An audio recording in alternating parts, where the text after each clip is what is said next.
You found it. Your home for the best content on your favorite team, the Fighting Tigers of LSU. Do us a favor. Subscribe to the channel. Leave your comments below. And be sure to smash that like button.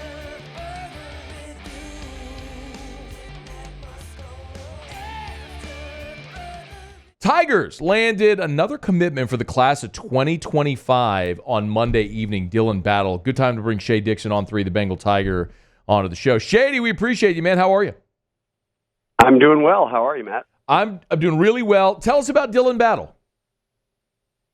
Defensive tackle, 6'3", 300. I guess music to the ears of everyone who said, hey, LSU needs to go out and stack up on D tackles. And look, all spring when we talked about fixing a depth issue at defensive tackle through the portal, it became evident that guys were, demanding, or however you want to put it, looking for NIL opportunities that far outweighed maybe what their talent was. So LSU from the start, like most positions, every position, Matt, is trying to develop this team through high school signees. And this puts them at 3 D-tackle commitments. All 3 of them had ties to Bo Davis before coming to LSU. He recruited them when he was the D-line coach at Texas. So you got 2 on 300 2 on 300 players, meaning ranked inside the top 300 nationally, regardless of position, in back-to-back days, back in June, or I guess July, early July, when they flipped Brandon Brown from Texas, who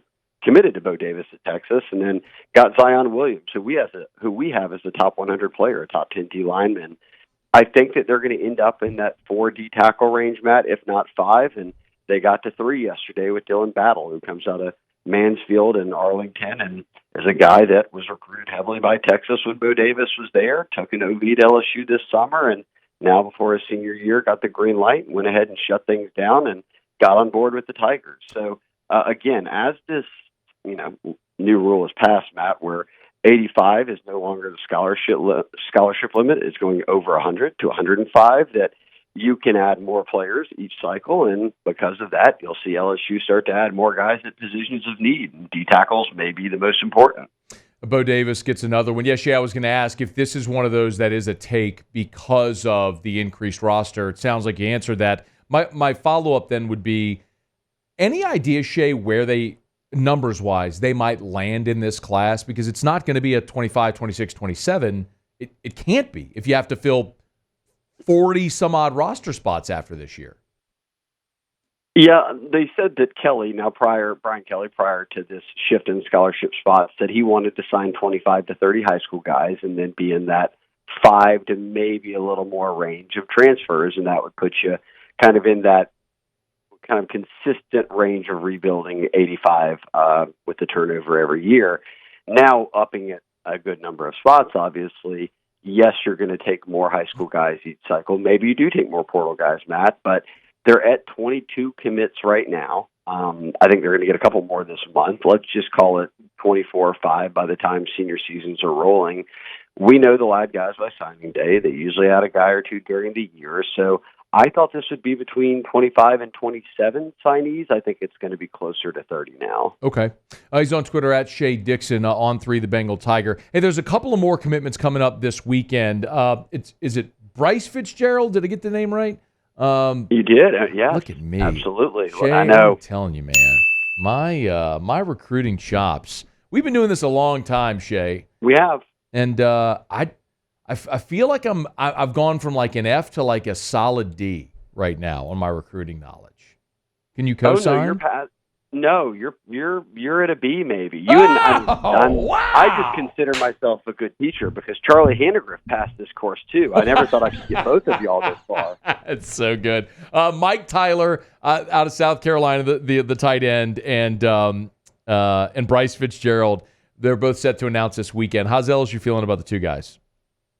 Yeah, they'll announce on the same day. I think that Fitzgerald is probably going to end up at FSU. That's the in-state team. I've heard that being close to his mom is a big thing for him. So FSU locking down the state of Florida with a guy they've been after for a while is no surprise. I think the surprise was LSU kind of turned up the heat and jumped Miami and Florida and are in the top 2 there. So we'll keep an eye on that one, see if anything changes before the weekend for the DB out of Florida. But I would keep a close eye on Mike Tyler. We know that the first-year tight ends coach, Slade Nagel, has wanted to add a second tight end. They got J.D. LaFleur committed last summer. He's a on-300 player. He's a 4-star.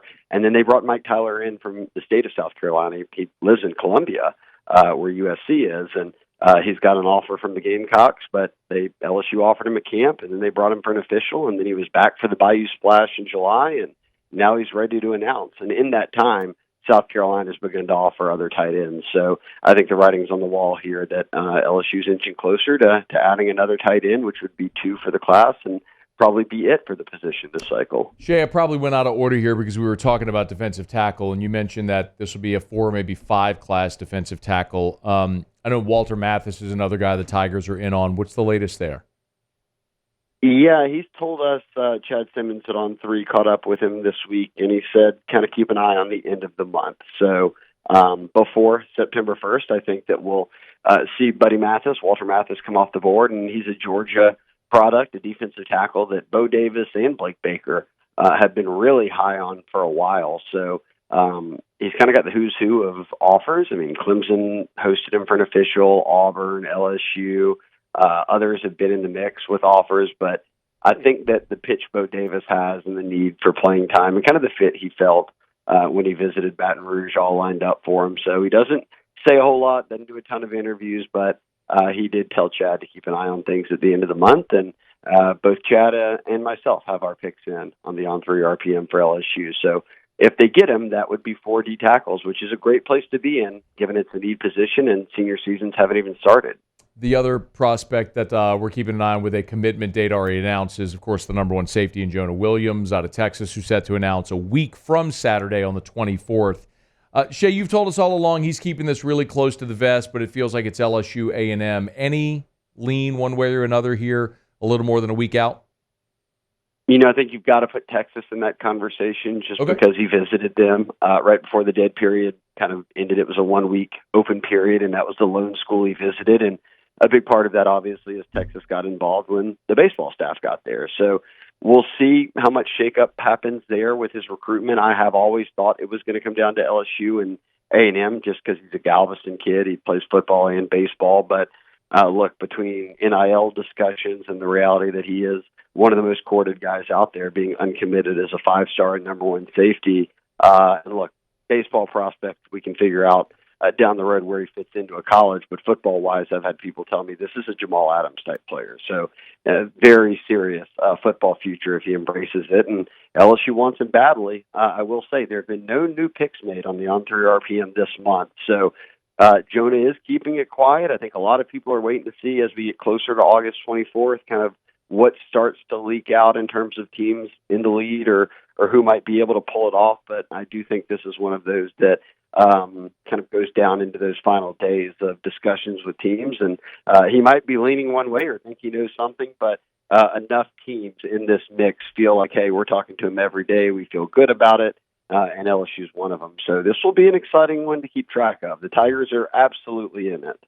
With camp reports, of course, and recruiting never stopping. Great time to go find content over there at On3, the Bengal Tiger. He's on Twitter at Shea Dixon. Shea, one other thing that you reminded me of, and I had forgotten this, but like 40%, nearly 40% of LSU's class last year were guys who flipped to LSU. I mean, they've already flipped Brown, the defensive tackle. They flipped Phillip Wright from Michigan. I guess that technically counts as a flip. He was a decommitment that came. Are there other targets out there right now that could be in that pool?